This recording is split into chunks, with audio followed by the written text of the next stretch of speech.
Weather, we do know they're changing, huh, Paul? Yeah, it's going to actually feel like November. Today, temperatures are into the 80s farther inland. Everybody who is waiting on sweater weather and Frost on the pumpkin. boots and all that kind of stuff. Oh, you know it. All the stuff that's just been collecting dust in the closet is going to get dusted off as we head into the weekend. It starts with an increase in cloud cover as we head into tonight. The winds are going to start to pick up as that cold front sweeps through, probably right around sunrise tomorrow morning. It's going to be breezy, it's going to be cool, and even a chance for some scattered light rain showers. We'll check out the hour-by-hour chances in just a second.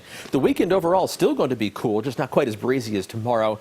More showers will be possible. There's an outside chance on Saturday. The better chance will be on Sunday, but tomorrow is the best chance of those scattered showers that we are going to see over the next few days. It's going to be about a 50-50 chance right around this time tomorrow afternoon, early evening. Starts to head up as the rain is going to be making its way in from the coast, and then those rain chances start to dwindle, and they're going to shift farther south. So everybody has that 50-50 chance about this time tomorrow, and then the focus shifts farther south of the Golden Gate and eventually into the Santa Clara Valley and towards the Diablo Range by tomorrow evening and tomorrow night. How much rain? Well, let's add it up with FUTURECAST. And again, this is one version of one forecast model. It's showing quite a bit of rain, around 1/3 of an inch for the city on the east side of the bay in Fremont, but then hardly anything inland in the East Bay for Concord, for Fairfield, Santa Rosa, hardly picking up anything. Almost 2/3 of an inch in San Jose. That's probably a little bit too aggressive. I think we're talking about less than a ½ inch for most locations, and really some spots are just going to come up empty. It's just going to be that scattered pattern overall, but we can hope for a little bit of moisture. And it's not going to be enough to cause any problems on the burn scars in terms of debris flows.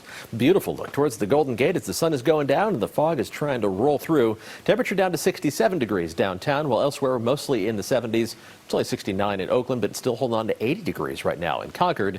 Those temperatures dip back down mostly into the 50s by early tomorrow morning. I'm going to put the temperatures in motion and watch how little things change throughout the day. We start off in the 50s with a few spots in the North Bay in the 40s. And we just don't warm up very much at all. Those northwesterly winds are going to keep the cool air flowing in. So by lunchtime, we're going to be up into the low, maybe mid-60s farther inland. And that's about as far as we're going to go, just staying steady as we head towards mid to late afternoon. It's going to feel kind of startling because it's not only going to be breezy, there's going to be a mix of clouds and sunshine. And those temperatures are going to be about 20 degrees cooler inland than they were today, about 10 to 15 degrees cooler near the bay. Temperatures will stay in that territory as we head through the weekend. There's that next chance of showers on Sunday.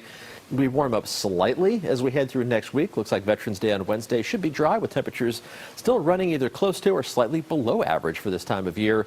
And then an increase in at least cloud cover on Thursday. We could also be tracking an increase in rain chances by Thursday once again as the unsettled weather pattern, once it arrives tomorrow, it's going to be sticking around for at least the next 10 days to 2 weeks. So there will be more rain chances down the line.